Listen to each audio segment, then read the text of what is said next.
Surah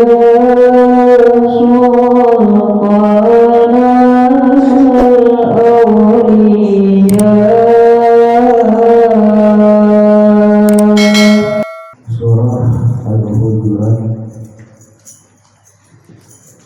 ayat 11. A'udzu billahi minasy syaithanir rajim.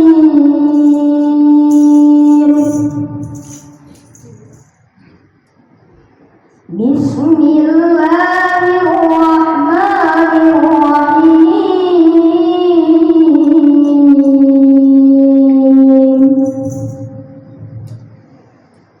Ya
Bismillahirrahmanirrahim.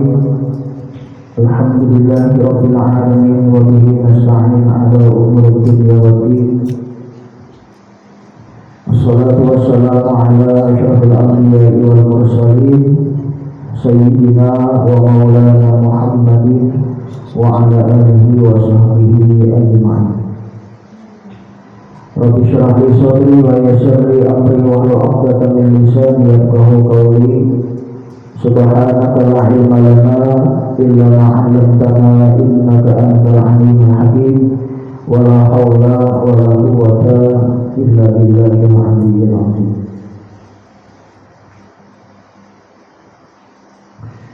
Hadirin wal hadirat muslimin dan muslimat, jemaah majelis zikir wa ta'lim yahdin nufus, semoga Allah meridai semua kita yang ada di sini dengan wasilahnya dan karamahnya Syekh Abdul Qadir Al-Jilani dan tentunya dengan syafaat baginda Nabi. Amin ya rabbal alamin. Alhamdulillah, pertama-tama kembali kita panjatkan puji syukur setinggi-tingginya kehadirat Allah Subhanahu wa taala yang mana dengan taufik hidayah serta inayah kita pada malam hari ini kembali dapat berkumpul di majelis kita yang tercinta. Dan juga tidak lupa salawat dan salam selalu kita haturkan kehargaan junjungan kita baginda Nabi besar Muhammad sallallahu alaihi wasallam dan kepada seluruh keluarga, sahabat dan pengikut beliau sampai hari akhir nanti. Hadirin wal hadirat muslimin wal muslimat yang dirahmati Allah. At-tasi' wal arba'un min surah Al-Quran, suratul Hujurat.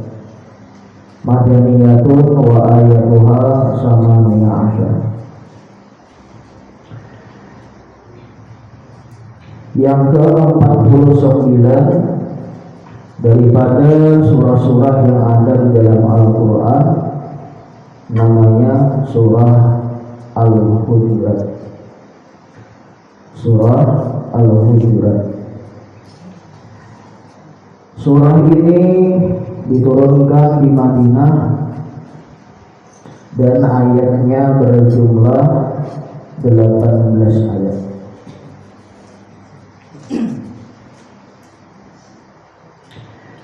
Al-Hujurat artinya adalah kamar-kamar.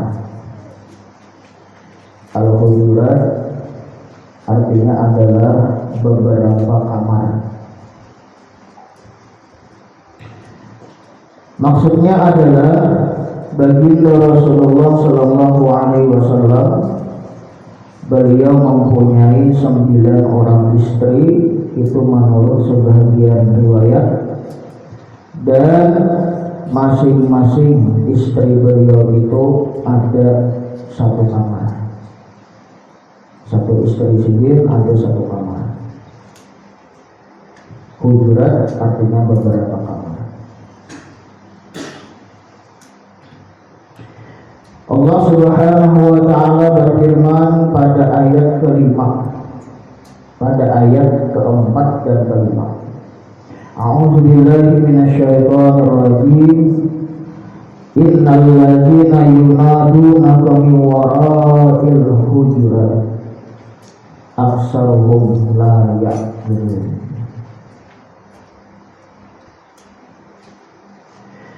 Sesungguhnya orang-orang yang memanggil engkau hai Muhammad dari belakang kamar, kebanyakan mereka itu adalah tidak berakal. Mereka yang memanggilmu wahai Rasulullah mulai belakang kamar, kebanyakan mereka adalah orang yang tidak berakal. Walau annahum sabaru hatta takhruja ilaihim lakana khairan lahum wallahu ghafurur rahim. Andai kata mereka itu bersabar sehingga engkau keluar kepada mereka, niscaya yang demikian itu lebih baik, dan Allah Maha Pengampun lagi Maha Penyayang. Andai kata mereka bersabar hanya menunggu Rasulullah keluar kamar, itu lebih baik, itu lebih baik. Hadirin wal hadirat rahimahullah. Ini ayat menurut para ulama tafsir diturunkan kepada sebahagian daripada kabilah Arab. Ada yang mengatakan yaitu Bani Taim. Bani Taim ini mereka datang kepada Rasulullah, dan pada ketika itu Rasulullah sedang tidur beliau. Lalu mereka itu berteriak-teriak di luar kamar Rasulullah, berteriak-teriak mengiau, "Ya Muhammad, ya Muhammad, ya Muhammad, ukhruj ilayya." Wahai Muhammad, keluari kami, keluari kami, keluari kami. Kuciak di kamar sini, kuciak di muka kamar situ, kuciak karena kada tahu di mana Nabi, di dalam kamar yang mana. Nah, berteriak-teriak mereka di luar kamar Rasulullah. Nah, ini kan ada adabnya, ada adab. Ini yang disebut tadi pada ayat keempat dan kelimanya. Artinya mereka itu layak kilon kada bakal. Ini badui loh.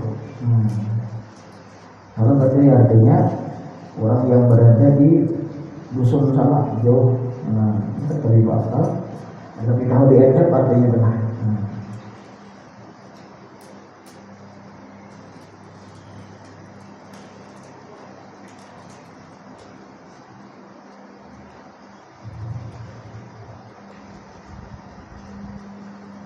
Nah di situ Allah Subhanahu wa Ta'ala marah karena mereka itu tidak punya adab kepada Rasulullah Sallallahu Alaihi Wasallam. Allah marah karena mereka tidak mempunyai adab kepada Rasulullah. Nah jadi ini pelajaran, artinya bahwa seseorang itu cukup menunggu di depan rumahnya itu lebih baik daripada kita memanggil atau mengetuk orang yang di dalam rumah, apabila orang yang kita datangi itu adalah orang-orang soleh, para ulama dan para habaib. Lebih bagus kita menghadang di luar, ada usah memanggil, ada usah mengetuk, sampai kita keluar aja. Apabila yang kita datang ini orang salihin, para ulama dan para habaib.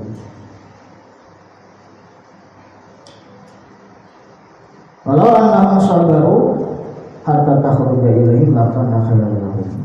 Jikalau mereka itu sabar menunggu aja di luar, nah itu lebih baik sampai Rasulullah keluar. Diceritakan daripada Ibnu Abbas radhiyallahu anhu. Ibnu Abbas itu beliau berguru kepada guru sidin yang bernama Ubay bin Ka'ab. Jadi Ibnu Abbas itu begitu hendak belajar ke rumah Sayyidina Ubay bin Ka'ab, apabila pintu rumah itu terbuka, maka Ibnu Abbas itu meminta izin masuk ke dalam. Bila lawang terbuka,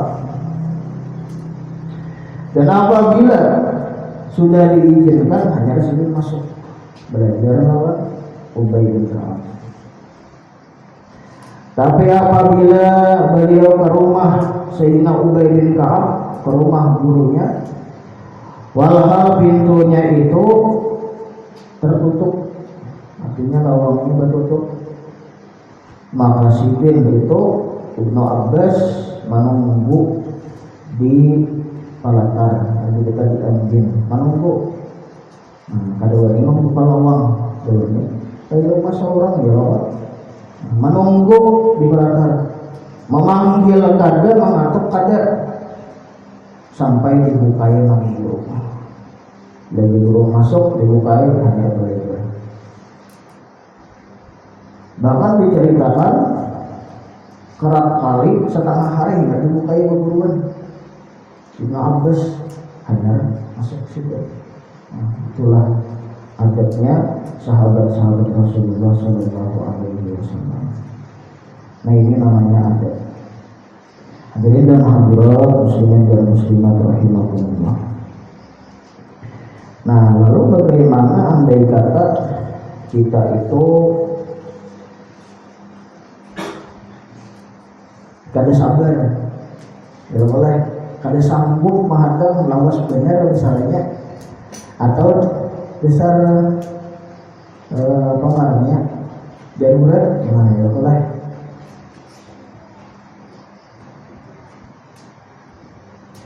Kita diajari oleh Allah Subhanahu wa Ta'ala, yaitu di dalam surah An-Nur ayat 27. Allah mengajari kita, kata Allah, ya ayyuhalladzina amanu la tadkhulu buyutan ghayra buyutikum hatta tasta'nisu wa tusallimu ala ahliha zalikum khairul lakum la'allakum tadhakkarun. Kata Allah, hai orang-orang yang beriman, janganlah kamu masuk ke rumah selain rumahmu.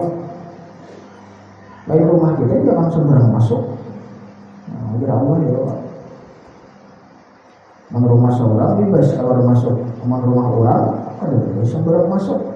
Hatta tasta'nisu, sehingga kalian meminta izin. Nah ya, izin. Meminta izin caranya apa? Banyak caranya. Bisa berdahar. Artinya ada orang di luar, tidak boleh. Berdahar, batuk misalnya nih, batuk diambil misalnya.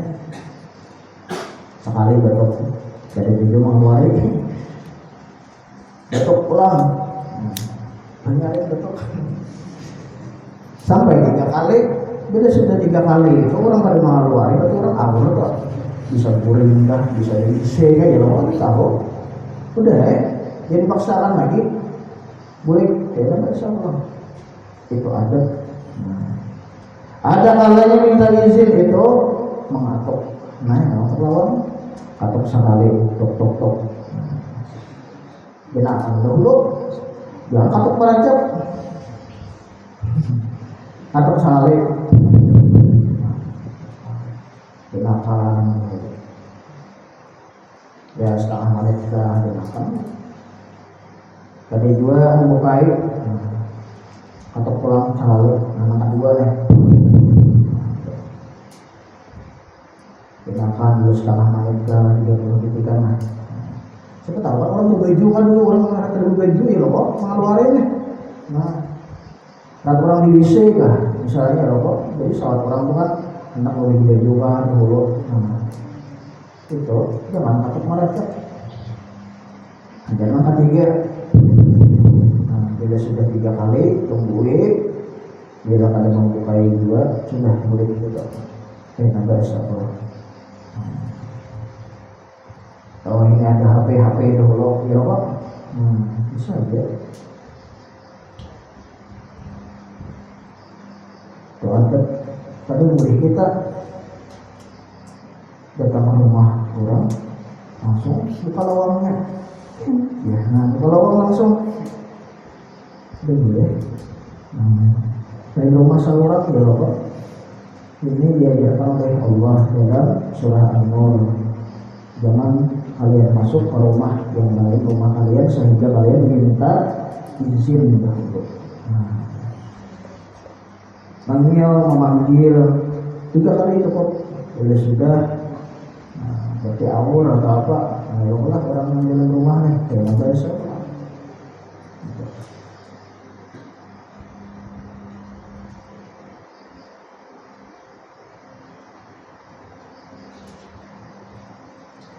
Nah, apabila sudah dibukai orang lawan, wa tusallimu ala ahliha, beri salam kepada ampun rumah. Kawan membukai, assalamualaikum, beri salam kepada adabnya. Zalikum khairul lakum la'allakum tadhakkarun. Itu lebih baik bagi kalian agar kamu menjadikan itu sebagai peringatan, pelajaran buat kita. Artinya masuk rumah orang pada sembarangan masuk, gitu. Minta izin kepada ahli waris.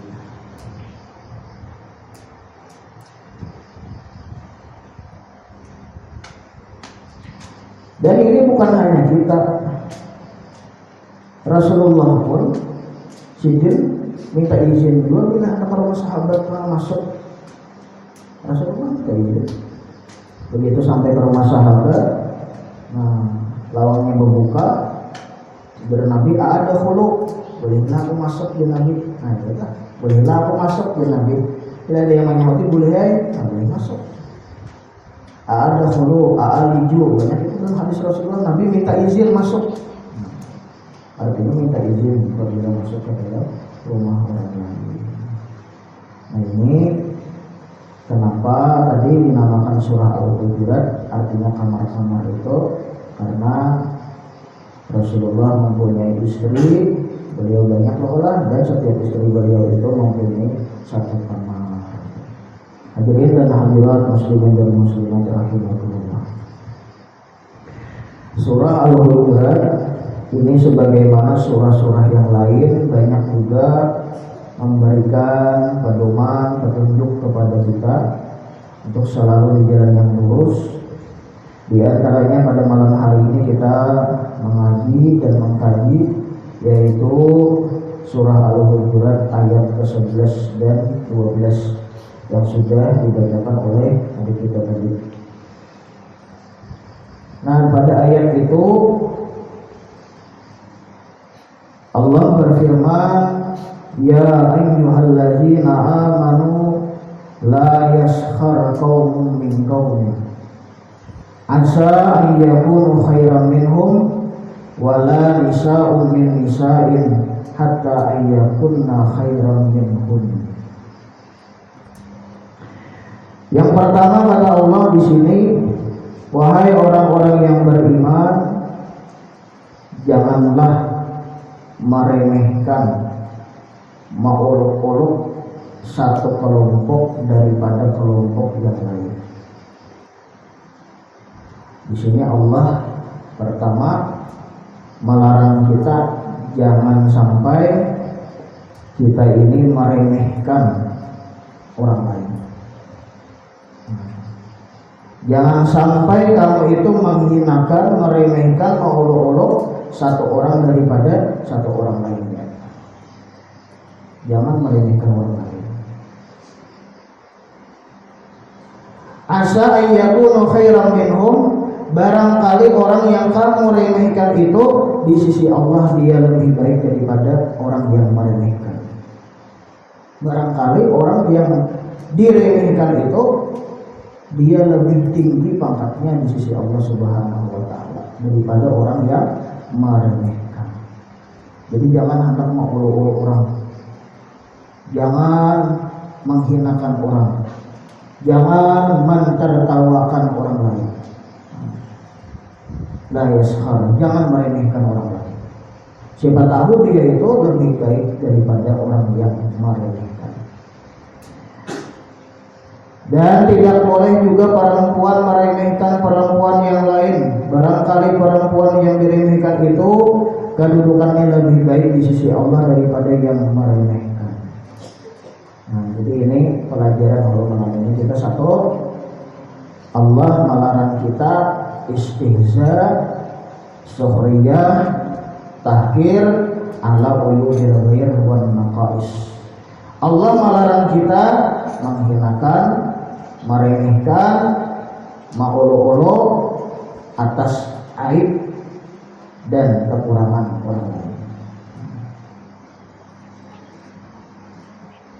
Di sini Allah melarang seorang hamba meremehkan hamba Allah yang lainnya.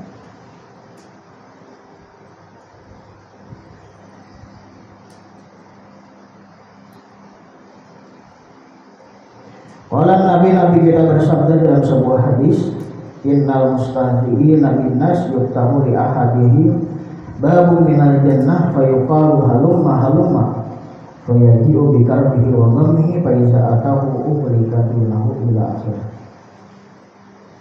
Dalam sebuah hadis kata Rasulullah, orang yang suka mengolok-olok orang lain di dunia, gawiannya katujuh meremehkan orang lain, dia suka menghinakan orang lain, nanti di hari kiamat begitu dibuka pintu surga, ujar orang masukkan ke surga, lalu dia berparak ke surga, pas indah masuk ke mobil orang, sangkal ada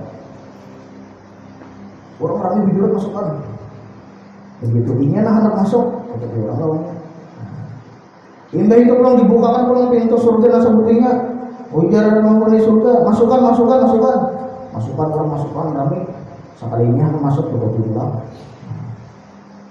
Kalau belum masuk, dibuka pulang pintu surga yang lain, itu pulang. Itulah bahayanya apabila di dunia suka meremehkan orang lain. Jangan sampai kita meremehkan orang lain. Siapa tahu yang diremehkan itu lebih baik dari kita. Apalagi sampai kita itu meremehkan, mengecilkan, menghinakan waliullah, siapa tahu ya bahaya lagi itu.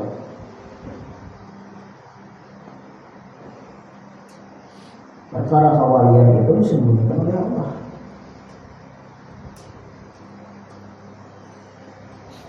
Apabila meremehkan waliullah, menghinakan waliullah, membenci waliullah, kepada Allah, faqad azantuhu bil harbi. Man 'adali waliyan faqad azantuhu bil harbi.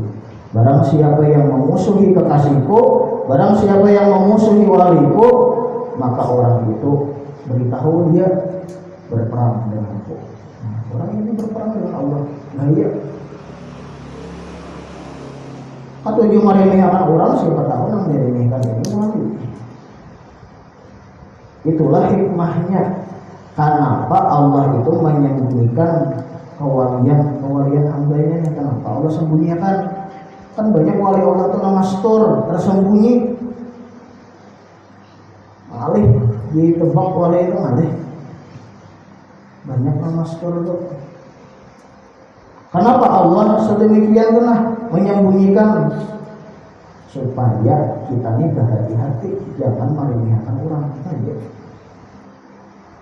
Kalau kok kita remehkan wali, bahaya kita celaka.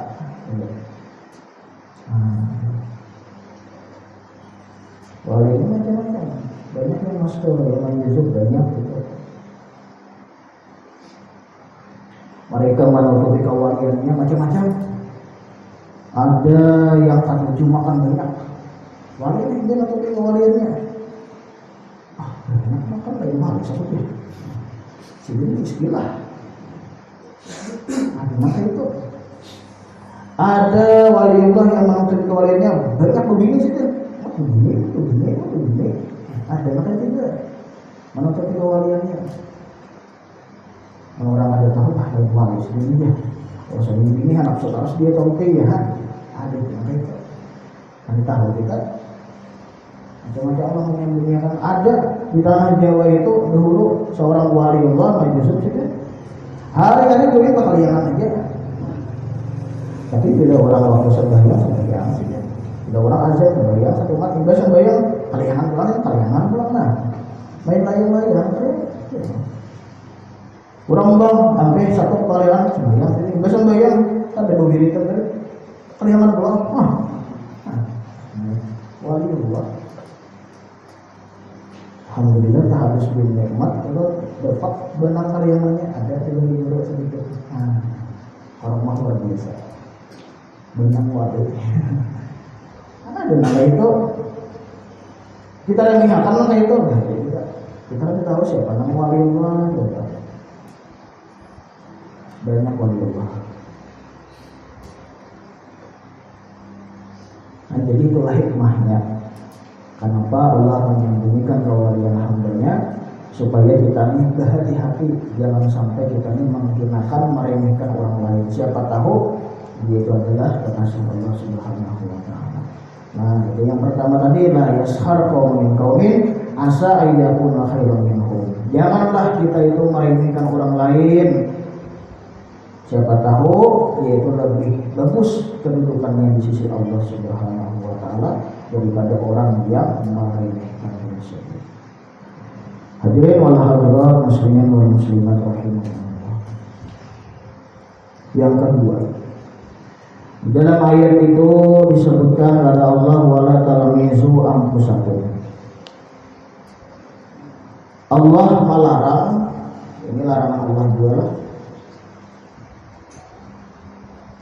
Janganlah kamu saling caci memaki, mencaci maki kepada orang lain. Janganlah kamu saling mencela kepada orang lain. Wala talmizu anfusakum. Karena hakikatnya bila kita mencaci orang lain itu merugikan kita. Manusia ini daripada tanah, asalnya tanah itu akan menumbuhkan apa yang ditanam. Tanah dong, kita andaki bibit apa semangka tumbuhnya semangka ya. Nah, kita andaki jagung tumbuhnya jagung. Udah mau kan jagung tumbuhnya semangka. Nah, itu tanah, sifat tanah itu kayak gitu. Manusia itu tanah. Bila kita mencaci orang lain itu tanah, kita tanah juga. Kita sambati berikan kita tuh gimana? Itu sifat tanah itu kayak itu. Apa yang ditanam itu ya dihasilkan. Berarti orang kado baik kamu berikan. Jangan saling mencela kepada orang lain satu sama lain. Jangan caci memaki. Baik karena dia melakukan satu maksiat, baik dia melakukan kesalahan-kesalahan kepada kita, Allah melarang untuk kita mencaci mereka. Jadi pengertiannya kayak ini. Terhadap maksiat itu kita disuruh benci maksiatnya. Nah, kepada maksiatnya kita disuruh benci. Tetapi kepada orang yang melakukannya, orangnya kita kada boleh mencela. Gawiannya kita kada boleh kenang di yang kita benci lah. Orangnya jangan kita caci maki, orangnya jangan kita cela. Wala talmizu anfusakum. Wa adam al-ihtikar li muslim ra'ayna 'alaihi af'alan sayyi'ah, dan kita jangan sekali-kali meremehkan mencaci maki orang yang berbuat dosa, karena barangkali di hatinya ada sifat yang membuat Allah mengampuni dosa-dosanya. Kita ada tahu hatinya kayak apa, sifatnya kayak apa. Banyak orang yang ahli maksiat tapi dia berisi sifat dermawan. Dengan sifat dermawan itu sifat Allah Subhanahu wa taala, ini berubah kelakuannya di akhir hayat. Ada yang menjadi waliullah, ada. Karena ada sifatnya dermawan, rahim, ada juga sifatnya penyayang. Ada tahu kita. Jadi bila yang berbuat maksiatnya itu yang kita benci, orangnya jangan dicela, orangnya jangan dicaci maki. Al-mu'min kal jasadil wahid, orang beriman itu seperti tubuh yang satu. Nah, contohnya kayak ini, maksiat itu ibaratnya bisul. Bisul itu kita kan bisa oleh, kadang-kadang kita juga bisul. Nanti duit, daun buk, alih. Ya loh. Contohnya bisul. Bisul di mana? Di tangan kita. Nah, di tangan bisul. Kenapa di kopi ini? Kalau orang harus bisul. Maksiat itu ibarat bisul. Kita benci lawan bisul nih. Cuma jangan membenci tangan kita. Buruknya tangan ini. Nah, itu loh, tangan seorang dicela aja. Tapi kalau tangannya, dekat ya. Nah, itu kita benci lawan bisul dan semampu kita untuk mengobatinya, menyembuhkannya. Nah, itu juga maksiat. Kita benci lawan maksiat dan kita semampu kita mengubah orang itu supaya berbaik.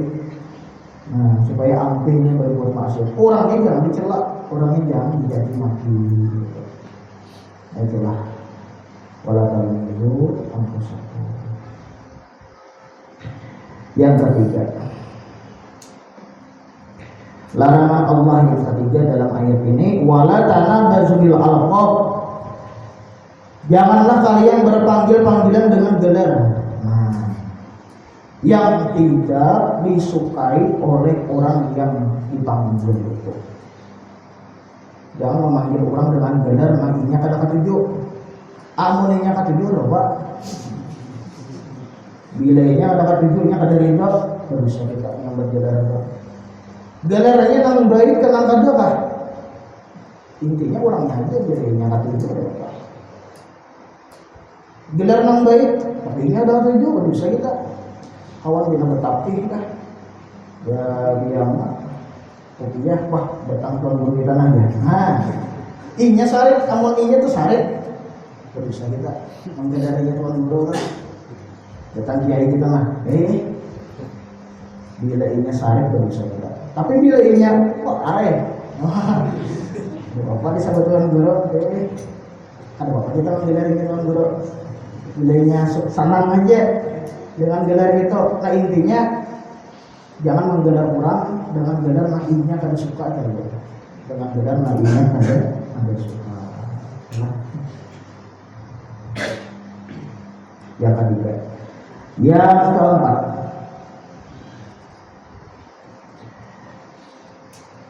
Allah melarang kita yang keempat, ya ayyuhalladzina amanu taqiqu katsiran minaz-zann inna ba'daz-zanni ismi. Allah melarang kita yang keempat dalam ayat ini suuzan, buruk sangka lawan orang lain. Dilarang Allah, jangan suuzan, jangan buruk sangka lawan orang. Jangan buruk sangka kepada Allah, jangan buruk sangka kepada makhluk Allah. Qala al-Mahdawi wa aksarul ulama, berkata kebanyakan ulama, ala anna zannal kabir biman zahiruhul khair la yajuz wa annahu la jarha fi zannil kabir biman zahiruhul kubur. Kebanyakan ulama berkata, sangka buruk dengan orang yang kebiasaan berbuat saleh itu kada boleh. Sangka buruk dengan orang yang zahirnya orang ini katanya berbuat baik, orang nih zahirnya nih kita kada boleh sangka buruk dengan orang itu. La jaraha, tetapi tidak mengapa kita menyangka buruk dengan orang yang zahirnya kebiasaan buruk. Zahirnya kebiasaan buruk. Misalnya orang ini terkenal nih ya, kebiasaan buruk, pengetahuan sudah ini maling misalnya. Duduk diambil kita nanti maling dengan hatinya. Belajar hal kada bisa kita karena memang kebiasaannya itu. Orang tahuan sudah terkenal sudah kebiasaannya maling. Kita bergerikit di hati, ini duduk diambil rumah kita, jadi kita ini maling dengan hatinya. Sangat buruk nih. Kita kan bapak kepada orang yang demikian. Tapi kalau orang ini kita kan tahu orang ini ada begitu sangat buruk. Dan kita tahu aja kan mereka terkenal sudah kelakuannya ada baik. Qala Al-Habib Ali Al-Attas, berkata Al-Habib Ali, nahnu alu ba'alawi salafuna wa khalafuna min ahli zon. Ujar sidin, kami zuriat Rasulullah dari dulu dan seterusnya mengamalkan baik sangka. Itulah amalan tubuhan zuriat Nabi lah, bagus sangka. Mulai dahulu di sini sampai seterusnya nah. Mereka para zuriat Rasulullah mengamalkan bagus sangka. Baik sangka kepada Allah dan baik sangka kepada makhluk-makhluk Allah. Orang yang baik sangka lawan orang lain itu tanda orang itu bagus. Pikirannya bagus, hatinya bagus. Orang yang katuju sangka buruk hati orang negatif terus, itu tanda orang itu bagus. Pikirannya rusak, hatinya rusak. Negatif terus. Kalau di garis bawahi lah, ada rugi orang yang sangat baik. Ada rugi orang yang sangat baik. Dan sebaliknya garis bawahi, kadar untungnya orang yang sangat baik. Jadi untungnya. Nah, jadi pikiran itu positif juga. Apa baik?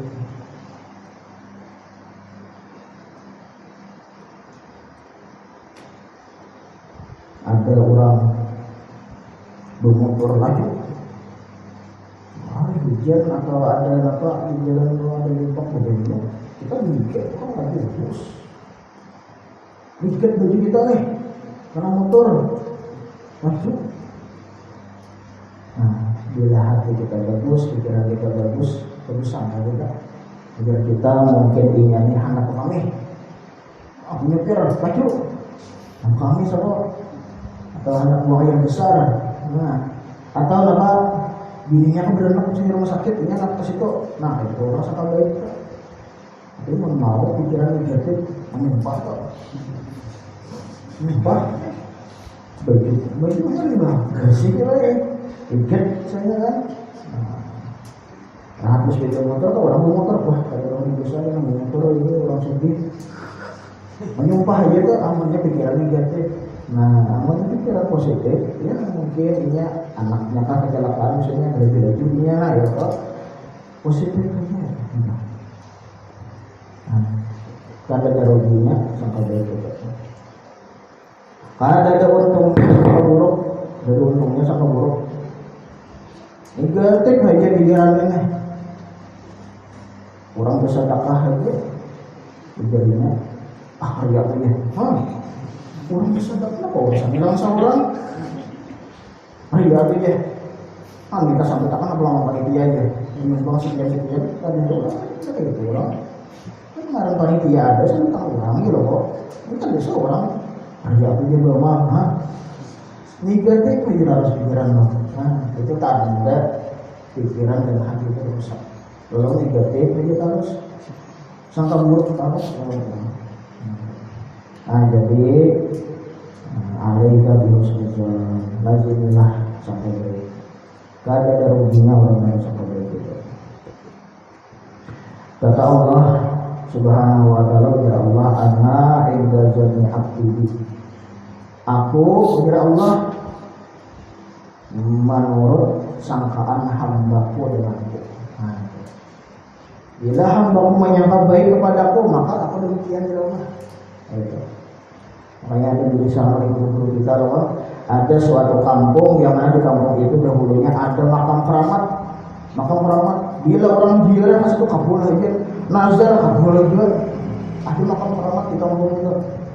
Lalu pada suatu hari ada seorang waliullah mengkasab melihat orang wali nih ziarah ke situ, begitu menghadap makam itu ujar tuan wali, ini lain makam wali, makam keramatnya.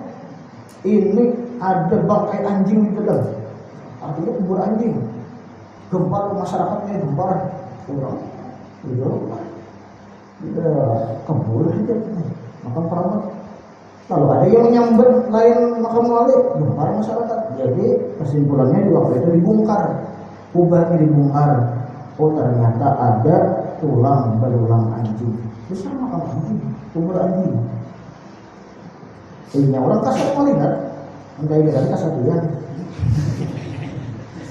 Wali kasar melihat, ini kubur anjing.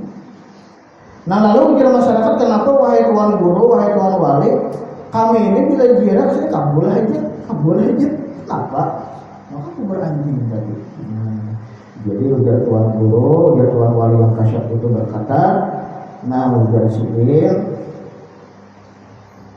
kalian sangka baik bahwa yang diziarahi itu makam wali. Nah kalian sangka baik bahwa yang diziarahi itu makam wali. Bila aku ziarah ke sana, Allah mengabulkan hajatku. Maka dengan kamu bersangka baik dengan Allah kabulkan hajat kamu. Jadi amal ibadahnya itu Allah pandang, sangka baiknya itu Allah pandang.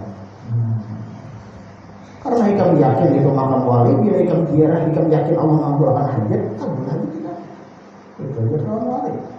Maka itulah juga kita bila hendak ziarah ke makam wali, makam Jatuh Kelampayan, Wali Songo, Guru Sapulko dan lain sebagainya.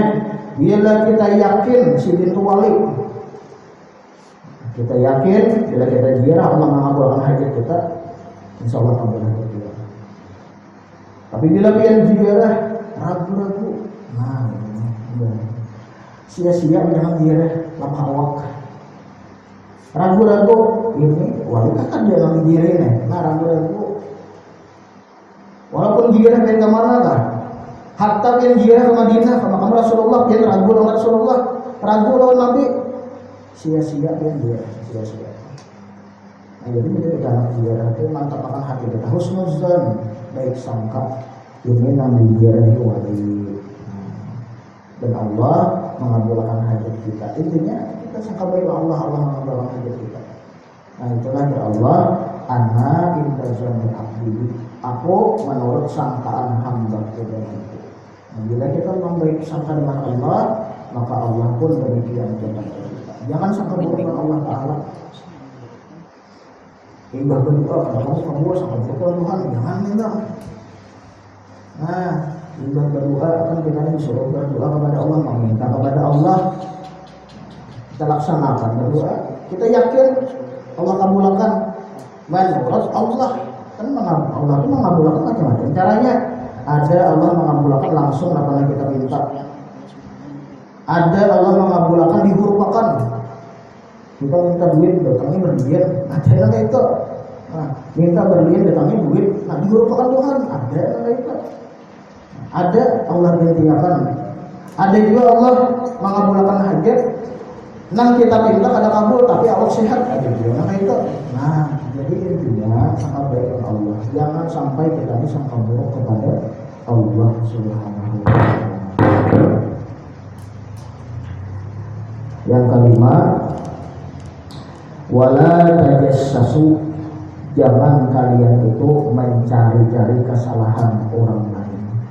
Ini larangan yang kelima. Jangan mencari-cari kesalahan orang lain, mencari-cari aib orang. Diceritakan dahulu di waktu Rasulullah itu ada namanya sahabat namanya Salman Al-Farisi. Nah, Salman Al-Farisi ini berisi kawan dua. Nah kawannya kalau barang nomor dua nih. Jadi dia kawan, wahai Salman, wahai sahabat kok kita mencari makanan lawan Rasulullah. Kalau Rasulullah ada makanan. Lalu berangkat Salman Al-Farisi ini, wahai Rasulullah, adakah dia makanan kawan ulun berdua kelaparan? Jadi dia Rasulullah ada. Tapi dia makanan di sisiku. Coba engkau wahai Salman cari kepada Usamah bin Zaid. Nah, kalau kok ada di sana makanan, dicari oleh Salman kepada Usamah. Wahai Usamah, adakah makanan di sisimu? Ujar Usamah, ada juga. Ada. Habis juga. Lalu kemudian Salman kepada kawannya yang berdua, apa kabarnya dengan kawan? Ujar Salman, tadi aku kepada Rasulullah, ujar Nabi kadada, disuruh Nabi kepada Usamah, ujar Usamah kadada juga. Ujar kawan, orang bertiga. Yang berdua nih. Ustai Usamah warna itu, Usamah nama malah dia. Menyambut Usamah pemalar ini sangat buruk kalau dia Usamah seuzan sangat buruk. Coba kalau kita cek, nah mancik nih, iya nang Yesus sekarangnya mencari kesalahan orang lain, ini kan boleh. Artinya bila dia mau sangat buruk orang ini mau mancing cek ke mencari kesalahan orang, mau murid kesalahan orang itu pada boleh wala tajassasu. Nah yang terakhir, yang keenam, larangan Allah dalam ayat ini wala yang tetap ba'dukum ba'dan. Jangan kalian menggibah kepada orang lain. Ini berurutan, bila mau kita ini sangka jihad lawan orang, lalu mencari-cari kesalahan orang, lalu menggibah orang. Nah, bahaya. Gibah dosa besar. Kada cukup tubatnya kepada Allah aja sebelum dia minta halal kepada orang yang digibah. Digibah itu kalau orang belajar kita dikuyak mengunyai orang. Orangnya ada dari sampai kesalahannya, kebaikannya. Ini zalim, dosa besar. Cukup sebutin hadis Nabi supaya kita jangan melakukan gibah juga. Ujar Nabi nama iyyakum wal gibah. Takutilah kalian berbuat gibah. Fa'innal gibah asyaddu minaz zina. Sesungguhnya gibah itu ujar Nabi bersengatan daripada zina. Kenapa? Fa'innar rajula qad yazni wa yatubu fa yatubullah alaih. Karena orang yang berzina itu bila inya berzina lalu dia bertobat dan Allah terima tobatnya, selesai. Karena sampai batal Allah aja. Tapi lain pulang kan nanti gini orang. Orang sampai batal. Jadi ini. Nah, sedangkan ghibah wa inna sahibal ghibah la yaghfiru lahu hatta yaghfiru lahu sahibu. Dan orang yang suka menggibah, orang yang menggibah itu tidak akan diampuni Allah sebelum dia diampuni oleh orang yang digibahnya. Nah artinya kan ini dosa kesampai lawan orang lain. Jadi mesti minta halalannya berat sedikit obatnya ini. Itulah, jangan buruk sangka itu, jangan mencari-cari kesalahan orang lain dan jangan menggibah orang lain. Jadi akhirnya mudah-mudahan apa yang dilarang Allah Subhanahu wa taala ini dapat kita jauhi sejauh-jauhnya. Amin. Allahu a'lam wa sallallahu. Bismillahirrahmanirrahim.